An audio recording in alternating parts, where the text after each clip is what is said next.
So on next Thursday, July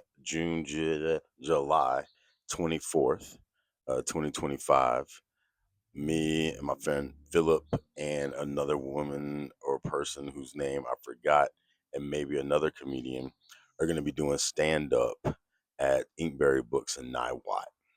And I want to encourage any Bouldery people in the Boulder, Denver metro area to come through.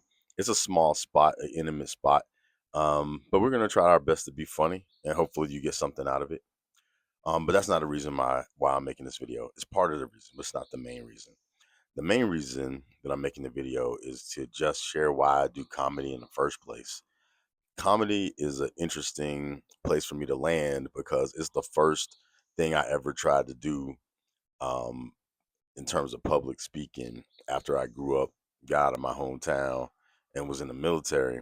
And when I was a kid, I actually used to be afraid of public speaking because my mom was a public speaker and she always was like a performer. She just did an excellent job, and I could not keep up with her. And my brother also was very performative, was able to sing and dance and do all these things. And I was more like a book nerdy, like reading, meditating, and waiting to die kind of person. And so I wasn't really necessarily hilarious, at least not when I was trying to be. But then a lot of times when I wasn't trying to be funny, people would be cracking up laughing, but I would be telling them something that happened in my real life, just an experience that I had. And one of my best friends, this woman named Shawana, was still cool to this day. She used to be cracking up laughing. And I'd be like, why is she laughing? I'm not even trying to be funny. I'm like telling her some that happened to me today. And she was just like, Pedro, you crazy. And I realized what made it funny. And so there's this this formula for comedy. It's tragedy plus time. And the other flip side of it, I call it, is disaster plus distance. And so tragedy plus time means that like something might happen as tragic, but after a certain amount of time, it becomes comedic. I tend to call that grace because, from a spiritual perspective, I think that there's something embedded in our relational system that makes room for us to like breathe again. And laughter is the pathway to bring us back to our breath when we get stuck in trauma and other things like that. And so I've been through a bunch of crap. I mean, I'm not trying to be bragging on the I've been through, but I will tell you right now, I have a lot of crap I've been through. So anyway, but over time, I was able to talk about it, and then people would laugh, and so I started really wanting to gift that to people. I wanted to be able to use laughter as a liberation tool so that people can look at some of the stuff that they've been through. And it's not to say that like the things that they've been through okay or anything like that, but to just look at like humans are crazy.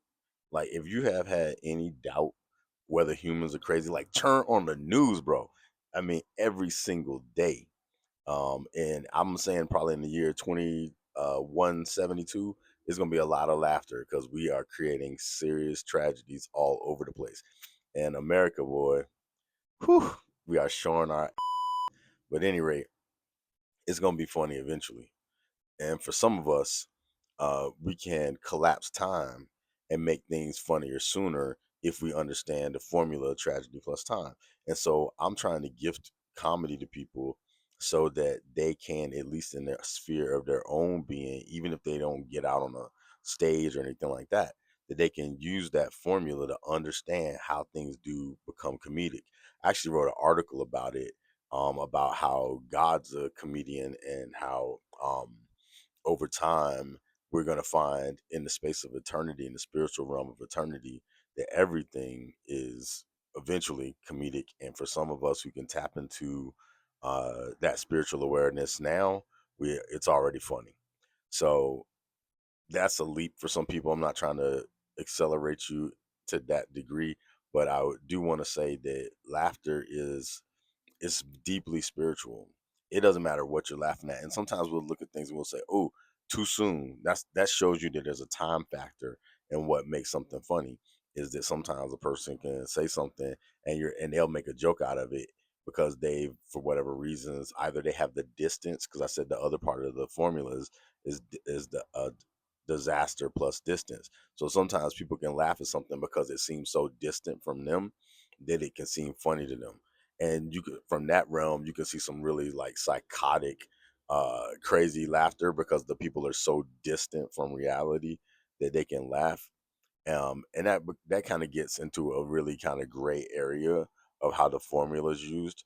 So I try to use that formula responsibly, to understand that when you are uh, laughing, there is some notion or some awareness that in time or outside of time, things do become funny.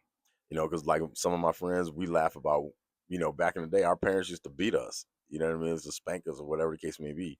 And I'm not gonna lie, we laugh about it. And black folks, man, you know why so many black and Jewish, but a lot of black and Jewish communities or black communities, Latino people who've been through, generally speaking, they figure out a way to dismantle some of the constructs that put them through that crap in the first place. And then they liberate themselves with laughter. And that's literally why I do this. My project is called the Liberation Comedy Project for a reason. I want people to be able to be free, all people across the board, because if we're not all free, then somebody's going to be trying to hold somebody hostage. So I'm making my stuff about universal liberation. Obviously, it's coming through the lens of a black person with immigrant roots and yada yada yada. Probably shouldn't have said I had immigrant roots, but at any rate, um, but that's the point of why I do what I do, and everything that I do, whether I'm doing something for the community in some kind of more professional capacity, I'm gonna throw something funny in there, something that makes us get our breath unstuck. If I'm talking in a spiritual community, then I'm gonna say something that's gonna try to get some of that breath unstuck. And if I'm doing straight comedy, um, that's all about liberation. It's all about breaking out of that like colonized mindset that has so many of us stuck. Back in New England, they used to call the religious people over there the frozen chosen. Um, because they just be a lot of times they'll get stuck. Their humanity gets stuck in a bunch of boxes that get placed on us, and those boxes usually are built out of trauma. They're built out of someone telling us who we can be, who we can't be, what we're supposed to do, what we can't do, and we get in these boxes, and then we accept these boxes for ourselves, and then we want the rest of the world to accept our boxes for themselves. But that's not how we were designed, man. We're not created to be in boxes all the time. We are, man, if I could tell you what I've experienced about humans on our best days, we have some amazing capacities that we haven't even begun to tap into. And unfortunately, you can't skip steps. So we're gonna start with laughter and move our way to liberation, and then see what's next. So if you want to laugh, or at least be going in the direction of laughter, come out to Inkberry Books next Thursday, um, July 24th. If you can't get to us, there's another spot with Longmont Out Loud on the 24th, and that's happening in Longmont. And I don't have the details right now, but if you go to Longmont Out Loud on the internets, you'll be able to find what they're doing too. Because I just want people to laugh. I want people to be liberated. I don't care if it's coming through me or through anybody. I just want us to be free. So I'm putting that out there for today. Pretty long video. I didn't mean to make it this long, but here it is. And that's it.